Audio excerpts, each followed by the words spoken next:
passion to create platforms that will educate young people, because I realize that young people are fond of making mistakes. We have the advantage of time and energy, but we lack wisdom. My life has no favorite, so I think something can be done. First and foremost, let's look at this thing, mindset. I would say you are a reflection of your beliefs, ideologies and philosophies, and if you don't know enough, you can't do much. Okay. So everything is about the mind. Being it in the area of ministry, leadership, it's mindset you want to become. Okay. You should know what you want to achieve. So in other words, becoming is part of mindset. Exactly. Okay. The people who know shall be. Hello, lovers. Welcome to Clint Inspired Podcast. On this show, we'll be having candid conversation with inspiring individuals who are making a positive impact in their communities and beyond. We'll dive into their stories, experiences, and insights. Stay tuned and follow the conversation. Hello, lovely people.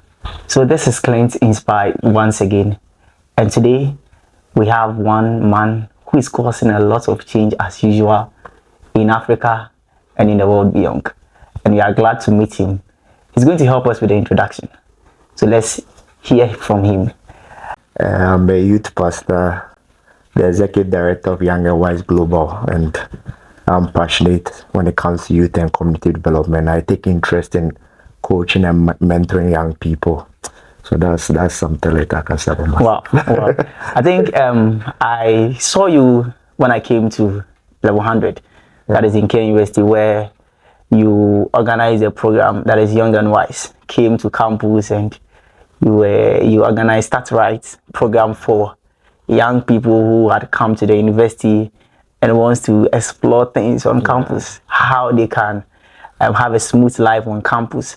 That was where I met you, and I can say that that program really changed my life. It really changed my life. Wow. And so when today I see what you are doing when it comes to the youth, we know that indeed this is who Mr. Hammond is. Yes, that is what we know you for. Yes, when it comes to the youth, we know that you have a lot of passion for the youth out there.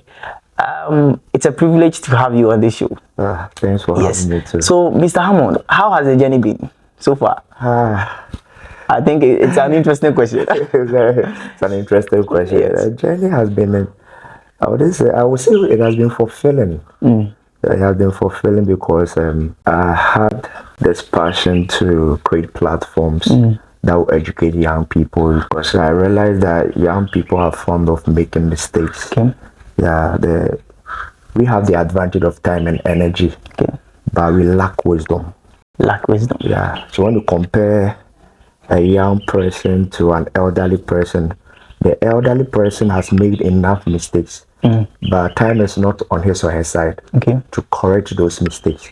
So I thought of, why don't we create a platform that will become like a bridge,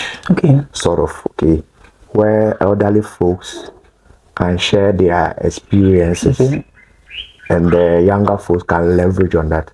So more like your older self telling you what he wished he knew earlier in life, so that you, the younger person, will be proud of that kind of person you are going to become in the next 10 years. 10 years, So it's more like a knowledge economy, where we will share knowledge, inspire young people, guide them, coach them, so that they can make the best of their life on earth. So that's how it all started. But I know we address different things, and that brings about the different platforms, different concepts, and that's why we have Start Right for campus. Wow. So a lot of young people out there, I would say it's making a lot of mistakes when it comes to what they are called on earth to do. You are a career coach for that reason. What do you think something can be done about it? A lot can be done. A lot can be done. That's why we're creating the platforms and We want to create that awareness. The unfortunate thing is that most people don't really know they need such coaching. Okay. Yeah, some people have lots of misconception when it comes to life. Okay. Others even think life will happen to them. Okay. They are just desiring to have Life will happen to them. some fantasies, and they are thinking, oh, it could be usually those cliches and Yes. those emotional consolations and be fine or Therefore. that, thinking that so far as they are breathing, life will happen. But life has no favorite. So I think something can be done. First and foremost, we should create instances, scenarios, and should I say we should work out something that will get them to know how important it is. Yeah. And do you think it's a necessity for the people out there? Because as you define youth, we are a group of people that have energy. Yeah. And the older people are supposed to more or less like guide us when it comes to fulfilling our purpose on earth. But it looks like they are not doing it. And most of the youth are going People are astray. not doing it. The older elderly people, people. yes, the elderly people that that we the youth wants to be like them, so they are not doing it, and so most of we the youth are going astray. Do you think it's a necessity for them to be doing it, or we should take up our own vision, our own goal in our head? It's a necessity. It's very important to have elderly folks so that we can draw from their wisdom and their experiences. But I see, I am not that old, but from my little experience, I can tell that most people are frustrated, and then they are not fulfilled, and some people journey through life without gathering the necessary lessons. Wow. It's like life just happened to them. Okay. Yeah, they didn't really sit down to draw lessons from their failures and their past experience, and that's what I am doing. Okay. It looks as if we just allow life to happen to us. One thing I paid attention to was the lessons I draw from every experience, so that I can share them. And also I listen to others too. Right. Yeah, so most of the things I share might not be a direct experience, but I ask some relevant questions to receive insight from some individuals who have gone ahead of me. So the elderly folks may not be doing this because first and foremost, they have been beaten by life. They're already frustrated and depressed, and what is their joy in sitting someone down to tell him or her about what I've been through? Yeah, and I think on the other hand, we the young folks too, we are not giving them. No one can force you. Okay, no one can force you to teach you anything. It's like let me cite an example. You wouldn't find a doctor moving from house to house to check on sick patients. You go to the hospital. So how many young people walk to these elderly folks? So do you think we have to be doing that? Yeah, we have to be doing that. We have to do that. Even the successful ones, they are still chasing success. So they wouldn't have that luxury of time to come and look for you. So mentorship is key. I think you are talking about mentorship here. And mentorship has a two-sided something. You, the person who wants to learn, should see the need to pursue that mentor. Yeah, and that is a difficult thing because, as I said, the elderly folks are chasing successes and they still want to make things happen. So the luxury of time is not there. So you, the younger person, should pursue them. So it's both sides. You see that the elderly folks have not really sat down to model something for us, or we the younger folks are not pursuing them enough. So it's a two-sided something. So wow, let's look at this thing, mindset. I know you are someone who is well endowed when it comes to mindset. Can you define mindset? And as a youth, do you think our mindset needs to go to a certain direction before we succeed in life? Mindset, I would say you are a reflection of your beliefs, ideologies, and philosophies. And should I say, you define life by what you know. You define life by what you know. Yeah. Okay. It's not really about what happens to you, but the interpretation. Okay. So you go through series of events. Life is always giving us examination, Okay. but we write that exam with the mind. Okay. We don't write it with our hands. So it's all about your interpretation of events of life. Okay. So more or less like the more you know, the more you can do. You learn to end. So it's You more learn like to end. yeah. Wow. If you don't know enough, you can't do much. Okay. So everything is about the mind. Okay. I always tell people that the difference between myself and all my models, being it in the area of ministry, leadership, it's mindset. Okay. It's not about the suits they are wearing, it's not about the cars they are driving in. It's the way they think, how they see life. Okay. So if you go for anything, you go for mindset. Wow. And when you are going for mindset, that means you are dealing with your ignorance. So You are dealing with your ignorance. So that means whenever mindset comes in, or whenever it's a battle between ignorance and knowledge. Okay. Okay. So if you are ignorant about something, that means you know nothing or little about that thing. Okay. And life, I think life revolves more around how you think. So let's go into the Bible. As a man thinketh, So in his he heart, is. so he is. It's more or less like you are a reflection of what is in your mind. Yes. Okay. It said, even these signs shall follow them that believe. So what follows you is as a result of what you believe. Believe. So if you want to change what is following you, change what you believe. Wow. So mindset very key, Wow. very crucial. So now I have a mindset about success.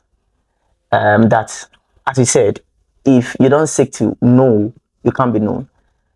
Now, someone is also having a form of mindset that is one way or the other limiting the person, or someone has not even heard about mindset before, or mental change before, or mental transformation before.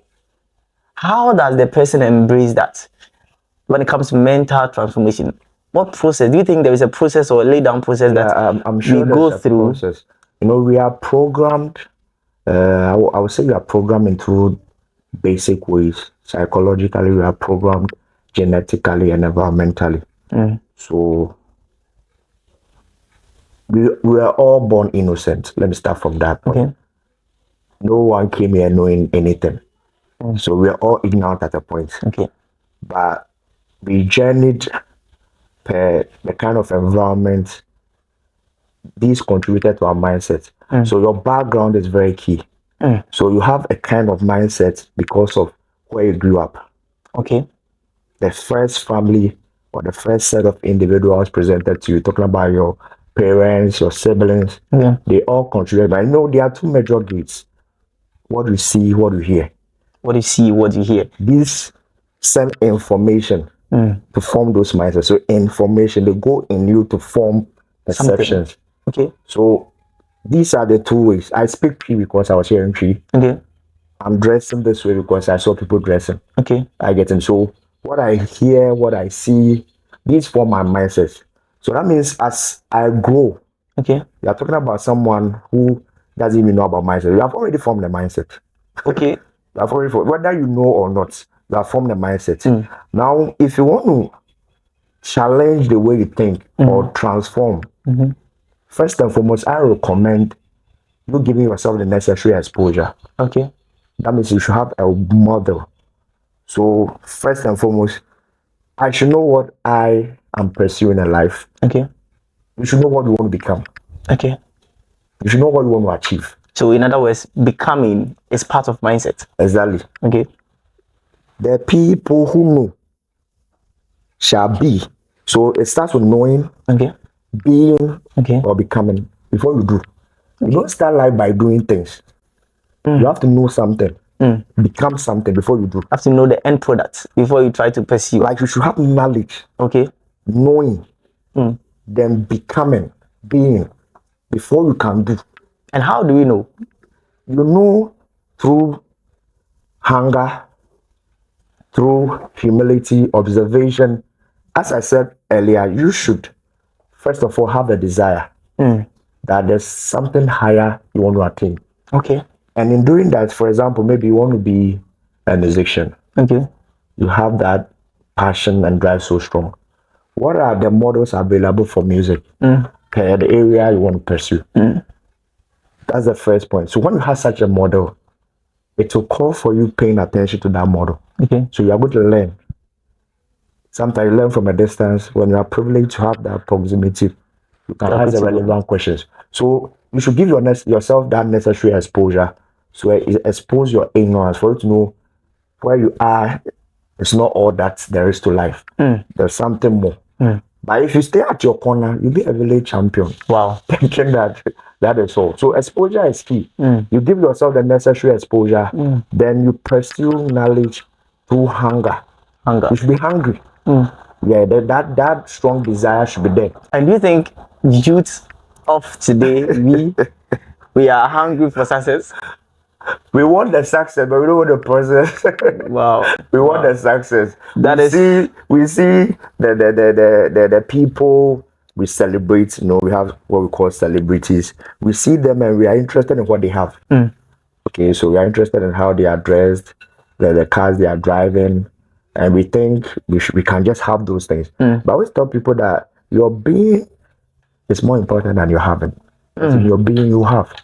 Wow. That individual didn't just get there. Okay. He went through a process and that contributed to his being. And he had those things. So we want the success, but we are not ready for the process. We want it to just happen to us. Wow. So I think that's the challenge. Okay, so say, we've heard a lot about paradigm shift, changing your mind from a certain belief system to another. When it comes to mindset, as I said, you are the guru when it comes to mindset, so far as I know. Now, what is paradigm shift? When it comes to the way you think and you approach, issues of life, how you interpret, address issues of life. As I said, life is always certain examination questions for us. That's how I put it. When we wake up each morning, there are questions you are answering, whether you like it or not. And based on your answers, you make choices and decisions. So when you talk about paradigm shift, I would say it's more about how you perceive things, how you think through matters, how you approach life. So when we say you are shifting, that means there's a way you used to see things. And you're not getting the results intended. So that means you need to do something about it. So there should be a shift. Wow. That means moving from one belief system. Yeah, one way of thinking to the other. Because there's something you want to achieve. Okay. There's something you want to see happen. Yeah, so that's... Yes, so the average youth in Africa has this kind of mindset when it comes to success. We always think that when we see people who are great, it's just by luck.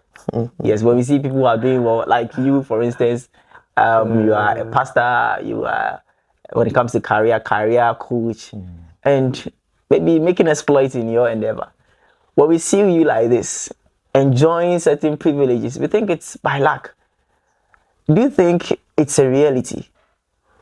When we see people at the top, let's say someone is doing well when it comes to politics, when it comes to ministry, when it comes to a lot of things. Is it by luck? I don't know what it means to be say by luck, but that's what I would say.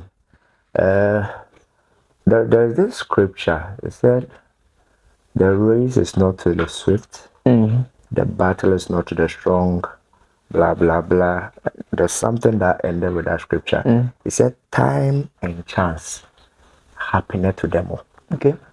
And I see this to be an opportunity.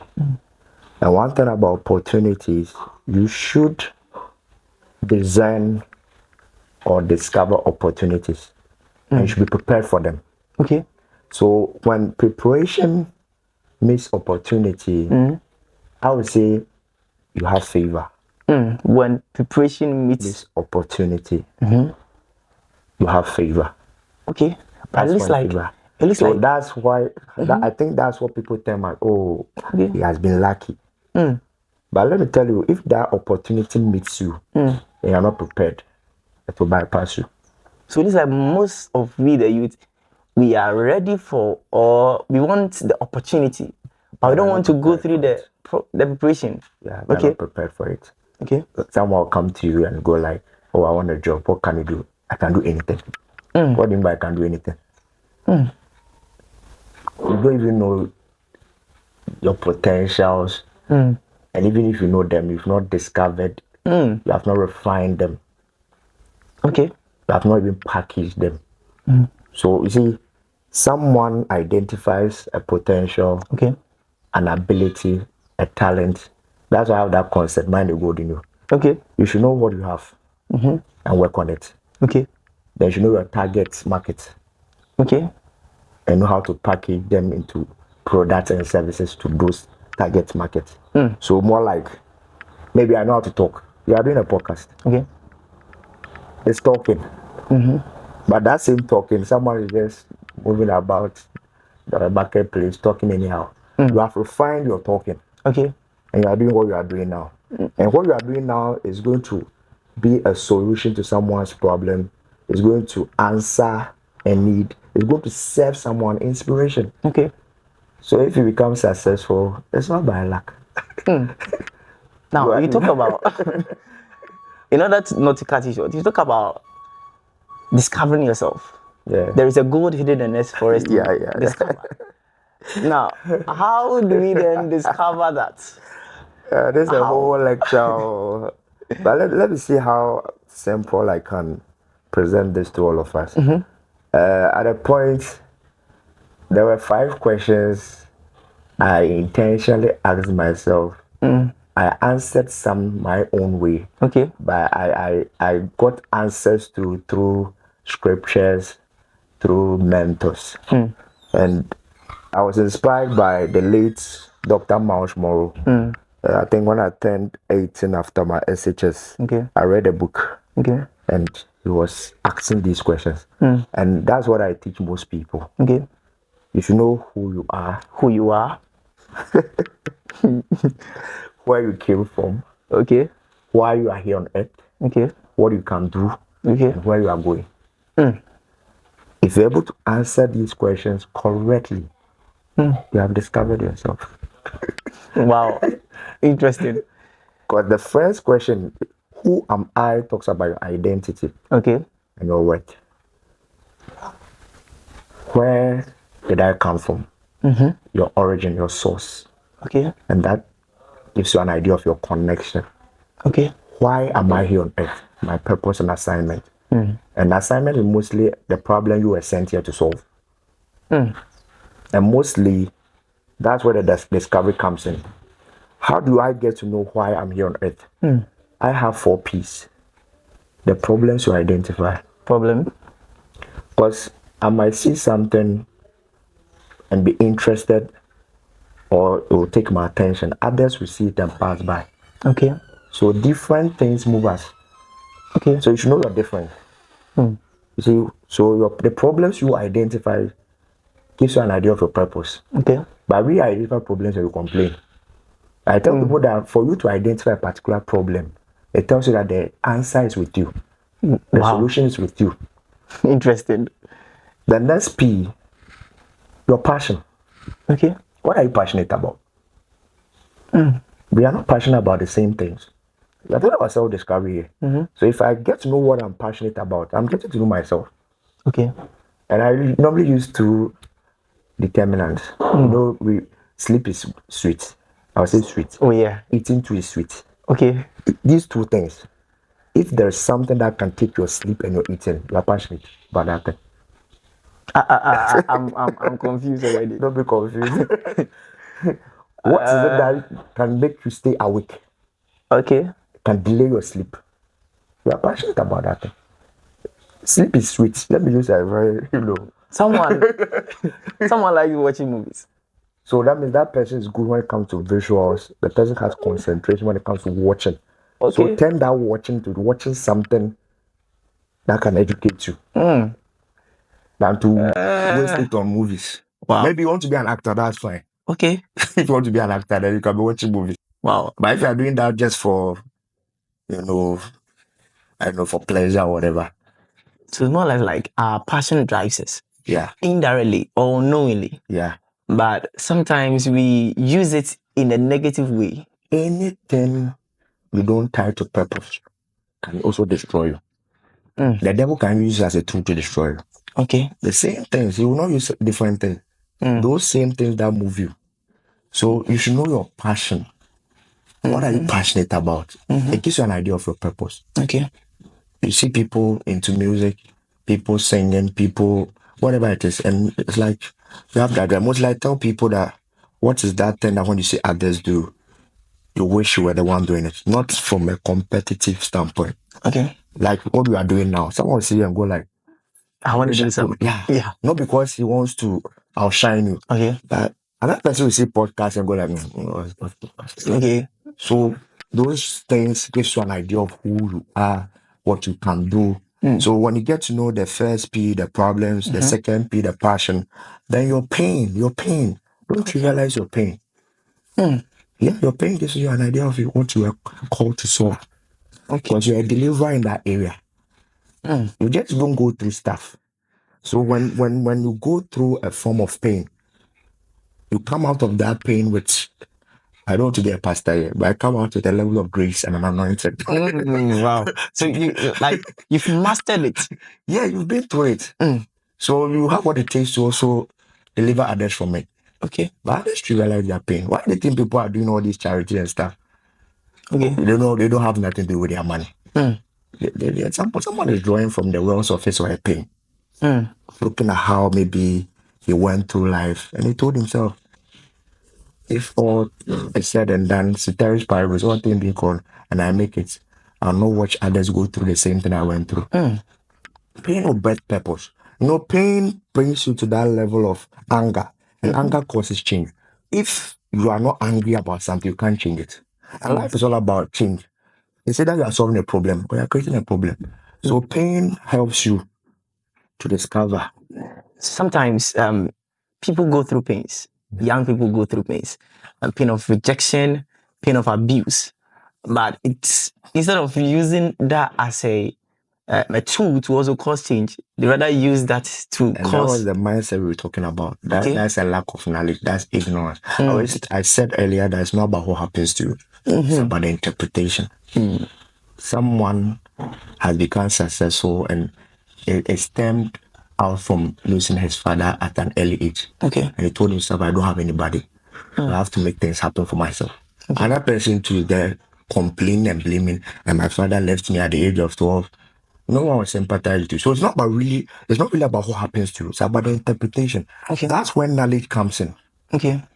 That's when Bible says, follow them who through patience have obtained the promise. So mentorship is key. And if you're a Christian like myself, the Bible is a great resource for you. When you read the stories of Abraham, Isaac, and co, you draw some wisdom from what they went through and how they made things happen. So it's not really about what happens to you. That's what I'm saying. Yes, now that you are hearing me, I've made you understand that your pain is your advantage. So if you were complaining, now don't complain. Don't complain. Wow. Yeah. So pain, because pain has a lot to do with anger. There's a relation. There's just I would say there's a correlation. Because your pain brings some anger, and as I told, anger is necessary. If you are not angry about something, you can't change. It's more like it causes some stirring. Yes. Wow. So it's an ingredient for success. Yeah, anger is necessary. All these people going into business, politics, they're angry about something. Oh yes. They might not define it as anger, but that's it. They see things happening and they are not okay with it. They think something can be done, something more can be done. It's an anger. So anger in itself is not a bad thing, but you have to direct it. That is the interpretation of it.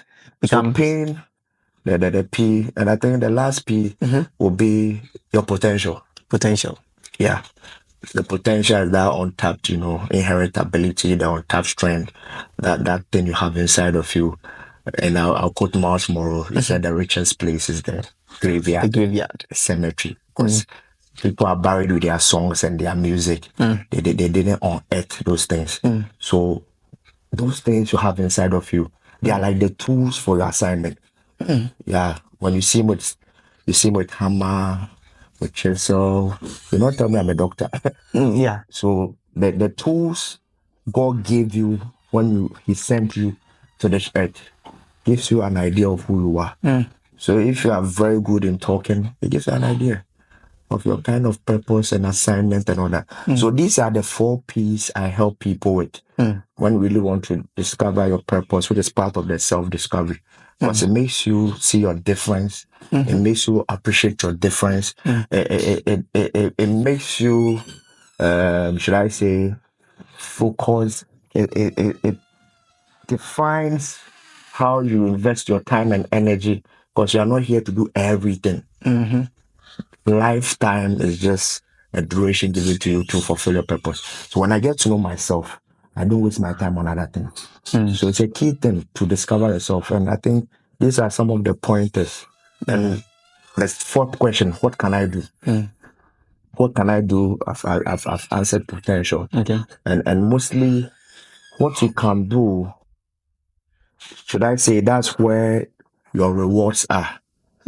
I get it. If God wants to bless you, it will be around those things you do.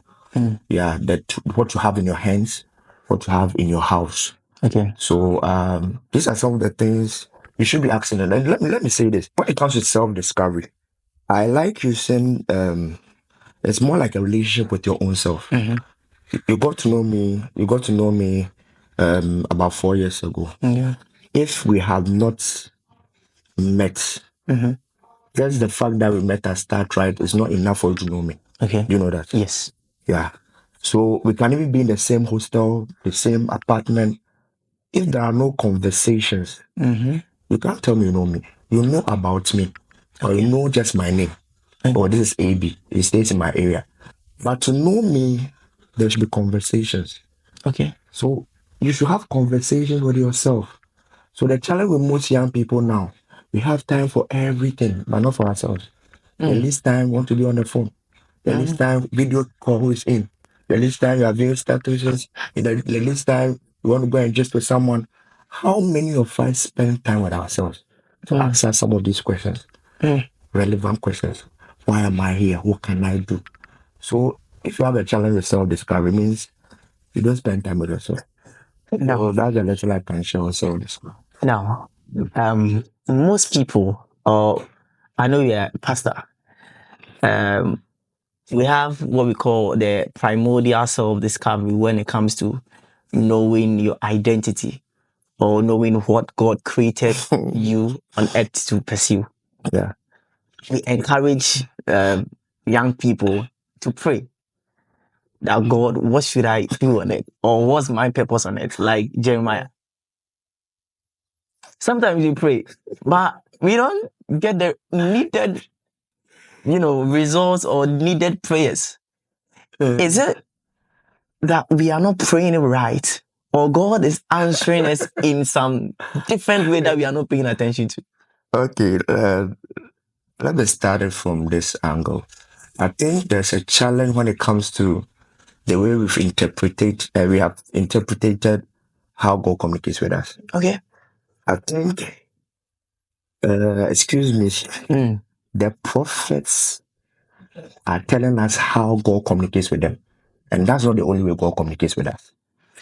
So if Let me see more so that I just. So if you are just looking forward to a visionary experience, some encounter, some audible voice, you might think God is not speaking to you. So that's where I'll start with. You say you are praying, Okay. but you are not seeing anything. What do you want to see? How do you want to see it? Okay. So that means first and foremost, you should know how God communicates to you as an individual. And that one comes through intimacy. Okay. You can't box God. You can't box God. No. You can't put him in a box. You can't tell God that God, I'm moving out. I want to see a green shirt. Then it will tell me that I have to do this in life. No. People dare God and they do those things. Because Gideon did similar, I think you can also do. You can also do. No. Wow. God has a way he communicates to all of us. And I have one surest way. The peace that surpasses all understanding. It's a communication. The peace. Yeah. So when you find yourself doing something and you don't have peace, it's just a signal telling you that you are not in the will of God. I thought it was prayer or fasting. Prayer contributes to it. Okay. The study of the word contributes to it. Okay. So let me bring it from this angle. You want to know your identity and your purpose. You are praying to God. Okay. Jesus made a statement. Lo, I come in the volume of the books which is written concerning me to do your will. So there's something written concerning him. Okay. He said that to Jeremiah, that before I formed you in your mother's womb, I knew you to become a prophet. The thoughts I have for you are good and not evil. They are supposed to bring you to unexpected. I call that a prophetic script. There was something God had in mind before creating you. And that script you have to discover. And as I said, it's through intimacy. Intimacy is all about spending time with God. I can't give you 7 ways God will talk to you. I might do you a disfavor. Look into the Bible. Did God call them the same way? No. Individual. Different ways. So first of all, you should have the desire that one, have a creator. He created me. He sent me on purpose. He has the script. God, I want to know that script. Okay. So spending time with him, reading the Bible, meditation, prayer, he has a way he will reveal to you. I can give you examples, maybe through dreams. Bible says, and there's a scripture that says, fill us with the knowledge of your will in all wisdom and spiritual understanding. It's one way. Okay. You can fill with the knowledge of his will. Someone can have an open vision. Someone can hear a voice, my son, blah, blah, blah. Let me tell you, me, I never heard a voice. All these programs you see me doing, I didn't hear any voice anywhere. Mine, they go down in the bus to Accra. And the thing just came in mind. Because Miles Morris said the richest place it's not the gold mine of South Africa and Ghana, but it's in the cemetery, because some people are buried whatever God brought to them. And I'm like, okay, then I'll help people mine the gold in them. I'll not let them go and bury it. That thought just came and I've developed it. And it's helping. So I didn't hear any voice. I didn't see any dream. So let's trust God that he can talk to us in diverse ways. What is important is the intimacy. Do we make time for him? Don't rush through your knowing God. Some people set time and they go like, I'm praying to God for 5 minutes. I want an answer. No, don't do it that way. So that's where the challenge is. Wow. So make time for God. Wow. And also make time for you. Most of the youths, sometimes we encounter problems in life. We encounter some failures in life. And it either comes to break us or make us. I know one way or the other, you've been in a system whereby you've also encountered challenges, you've encountered failures. How do we go about when it comes to encountering challenges or failures? Thank you once again. We should understand that challenges are part of life. Okay, and when a car is stationary, it wouldn't encounter any traffic. You don't drive through potholes when you are just stationary. So I would say you meeting challenges gives you an idea that you are making progress. Yeah. You are at something. There's motion. Yeah. Without motion, there's no resistance. Okay. Yeah. A bit of physics. That's a moving car will face that resistance from the wind. Okay. A stationary car doesn't face any resistance from the wind. So when you are facing challenges in life, it should give you an idea that you are progressing. You are up to something. And it still comes back to the mindset, interpretation. Now when it comes to failure or challenges, let's see them more of events. You are not a failure. Okay. You just failed. Learn how to detach yourself from the event. Okay. The fact that I did something and I didn't succeed doesn't make me a failure. I failed, but I am not the failure. Okay. So let's see failure as an event, as a condition, and no condition is permanent. So it's part of life. And when you encounter challenges, the most important thing is the lessons you draw from them. When you encounter problems, I see problems more of a challenge. When you say it's a problem in some way, So let's say challenge. Challenge. When I'm faced with a challenge, first and foremost, it's a receipt and a report card to me that there's something I don't know. Okay. So I can learn, can ask questions. It still comes to this mentorship and modeling that I'm talking about. I have people who have gone ahead. Why don't I go to them and ask the relevant questions? They've been where I am. They've been through the same process. So when you encounter any challenge, first and foremost, just realize there's something you don't know. Okay. And you can learn to know. So give yourself to learning, pursue knowledge, pursue mentorship, some guidance and coaching. So let's see challenges to be part of life, and let's learn how to detach ourselves from that event called failure. You are not a failure. You just failed. Just failed. Yeah. Mr. Abraham, I want to ask this question. Most people are asking this question, especially the youth out there. What or how do you define success? Now, we have this concept or this mentality that I have to get to this level in life where I can buy cars, I can buy houses, I can donate to the orphanage, and a whole lot. And if that happens to me, then I'm successful. Do you think there is a different interpretation when it comes to success? Who a successful person is?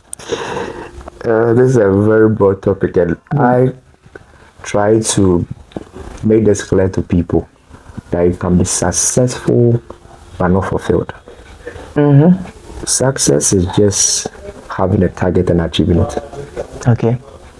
I would suggest to young people not to just pursue success, but to pursue success with fulfillment. You see, the greatest gift you can give to yourself is fulfillment. Not success. Not success. But success is in it. It's in it. Okay. That means you don't just pursue anything just to achieve it. Okay. And we shouldn't forget that we have psychological needs. Okay. And these psychological needs, if I'm to go through them, to be a whole lecture. Okay.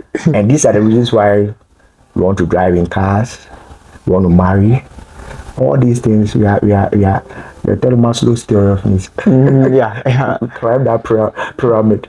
Like, see, so success, greatness should bring fulfillment.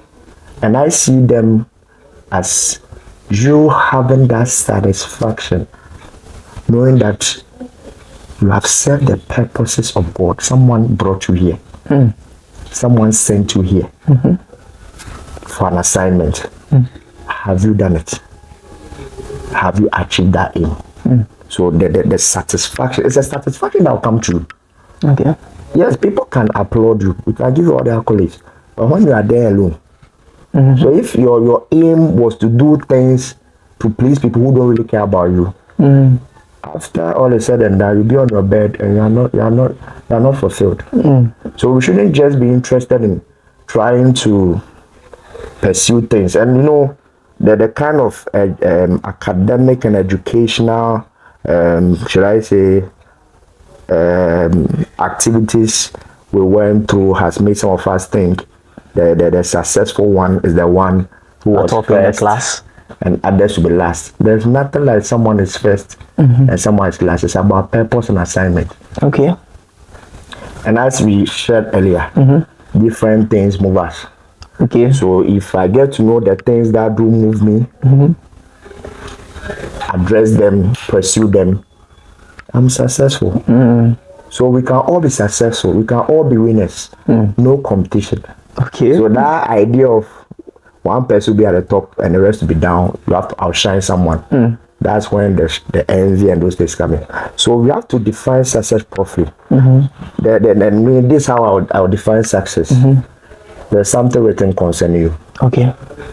Jesus said, it's my meat. That means it is my satisfaction to do your will. Okay. Do you know what is written concerning you? Do you know why you were sent here?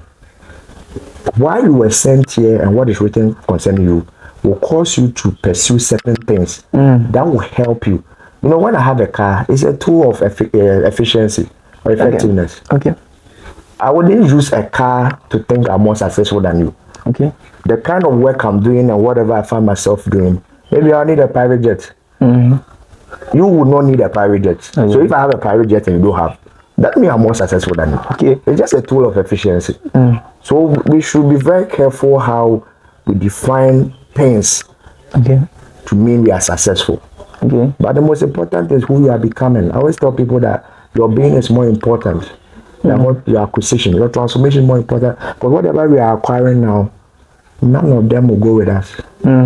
So let's think of who we are becoming, what we are becoming. Even if I find myself at a job place, let's say a workspace, what am I becoming with time? Okay. And that's how you can even define your success. So success in general, you can set a target, achieve it. But we shouldn't just go for success. Okay.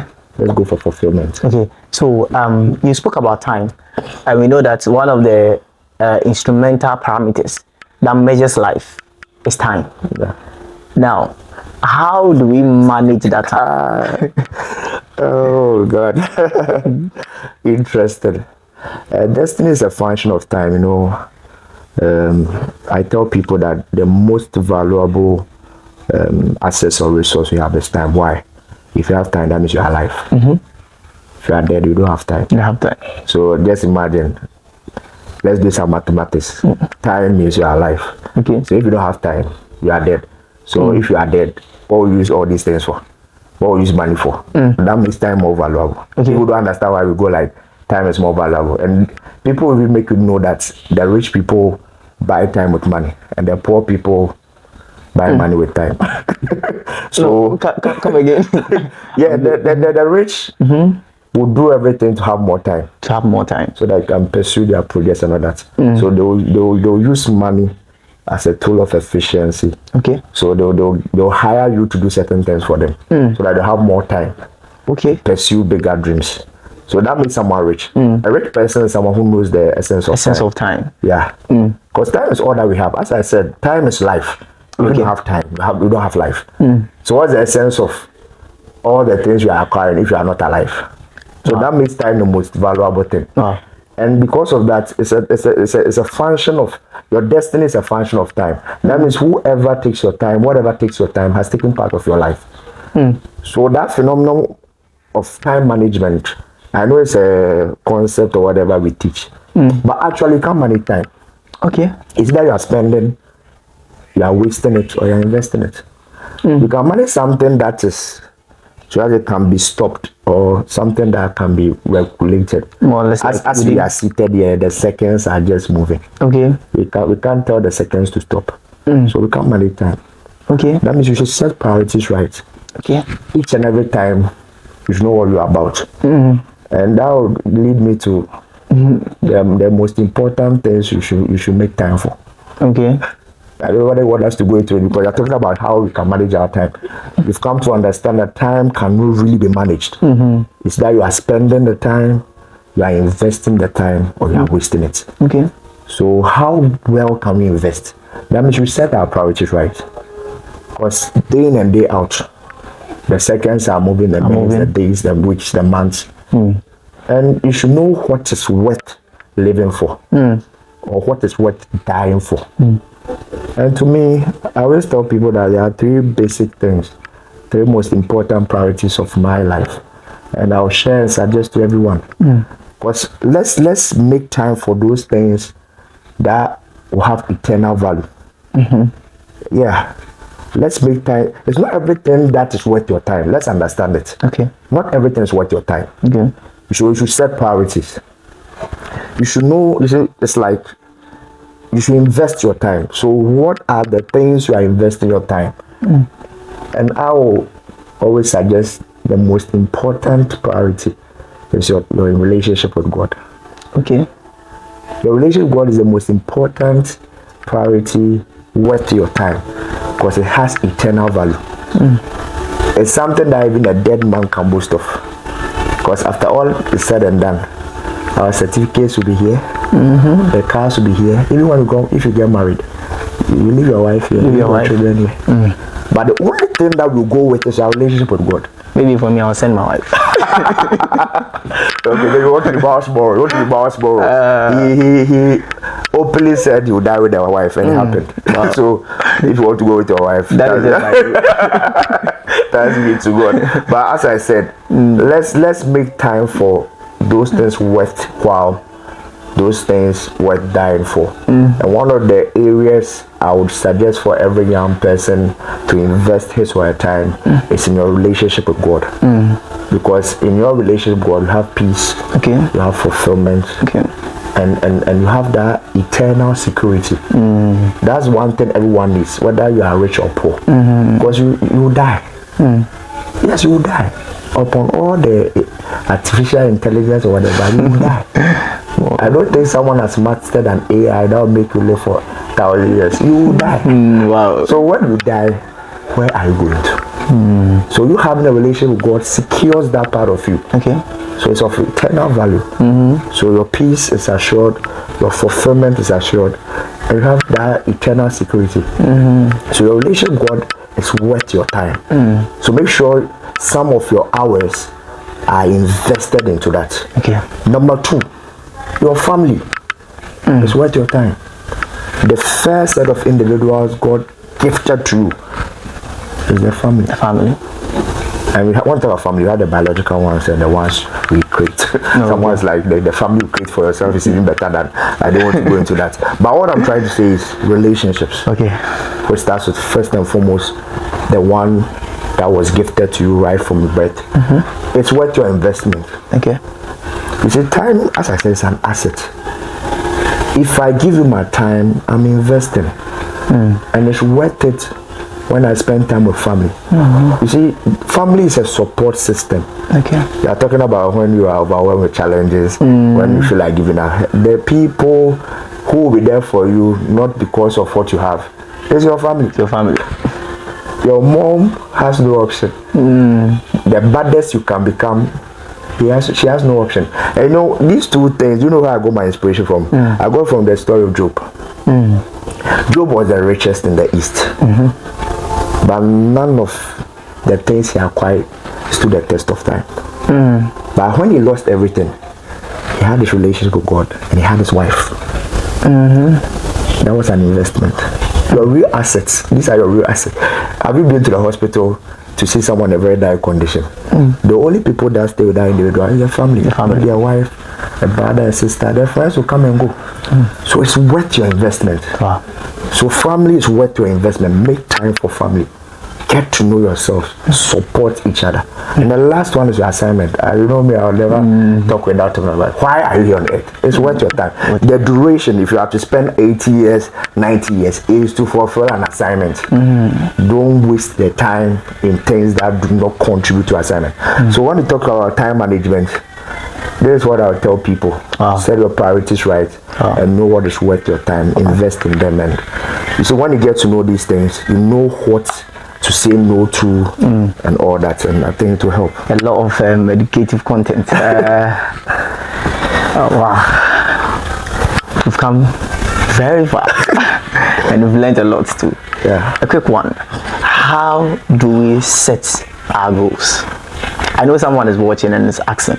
I've learned about how to manage my time, as you said, how to have a positive mindset, how to embrace challenges. Now, how do I set my goals? How do I prioritize things? As you were saying, Maslow's theory talks about our needs, our wants, and all those stuff. One thing that I know is that human needs are insatiable. You understand? So how do I prioritize things? How do I set up goals in life? The determination to set and achieve goals is very crucial for success. And I tell people that I advise people not to give excuses, number 1. 2, to delay instant gratification, number 2, and have a picture of the future. You should have a picture of your future, the end goal. Then you set, should I say, smaller goals, because as I said, destiny is a function of time. We have seconds, minutes, days, weeks, months, years, and whatever. I want to be what do you want to be? That's the first thing. Okay. So that thing you want to be, there's a roadmap to that place. From Obuasi to Accra, there's a roadmap. There are junctions. I get it. Yes. And that's why sometimes it's very needful to have role models. Okay. And people you can read or listen to. Maybe you can read their biographies, their books, listen to their interviews like you are doing with me, so that you can know the various junctions on that roadmap. So you set your goals per what you want to become, knowing very well the junctions you pass through to get there.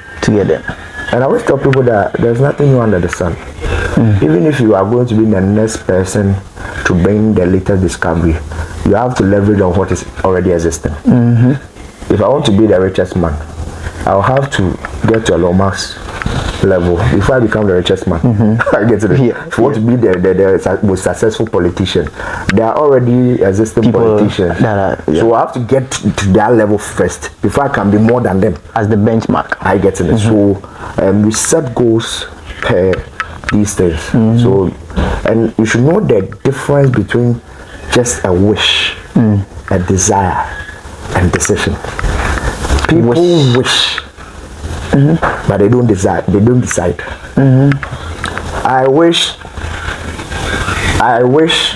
or have the desire to be, but if you don't tie those wishes to responsibilities and to make the necessary choices, it's just vague. It's just vague. Yeah. So that will call for a commitment. That will call for a responsibility dimension from you, that individual. So I want to set goals for myself. Do that introspection. Have that conversation with yourself. Where are you at the moment? Like I was coming to this place. When I called you, you asked me, where are you? And I told you I'm at the gate. And you were able to direct me from that gate. I knew where you are you at that point in time? You know, are you aware of where you are this material moment? So it calls for this, self-discovery and stuff. So when you get to know where you are and where you are going, then now you can do the baby steps. Then know if I'm ignorant about it, I'm seeking knowledge. If I need a model, then I'll search for models. I tell people, if you want to be something or someone, and at least you don't have 2 or 3 models, you are not serious enough. Yeah. So that's for the goal setting. It will differ from one person to the other, but these are the parameters I think you should look at. A lot of parameters are out there that defines who a mentor should be. There are a lot of people that say, this is my mentor. The other person too, or is my mentor. Now, when it comes to life, one thing that I know is that there's no barricade to mentorship. The person can be in Ghana, and then your mentor can be in the US. I don't know, I stand to be corrected. Or the person can also be in Ghana, precisely maybe in Kumasi or Ashanti region, and then his or her mentor can also be in the UK, Canada, and all stuff. How do we know that this person, I must follow him to mentor me? And if then follow-up question, if I know that this person is my mentor, how should I follow the person? Maybe the person is not in Ghana. I want the person to be my mentor. How do I follow the person in order for him to mentor me? Can I mentor him from afar or not? Okay, so the most important aspect of mentorship is to know the convictions the person has, the set of belief system, the ideologies, and all those things we discussed earlier. So it will be better if we are closer to that individual. Okay. So that you can ask relevant questions. Okay. You can observe, even get involved. Mostly when you serve with such individuals, or you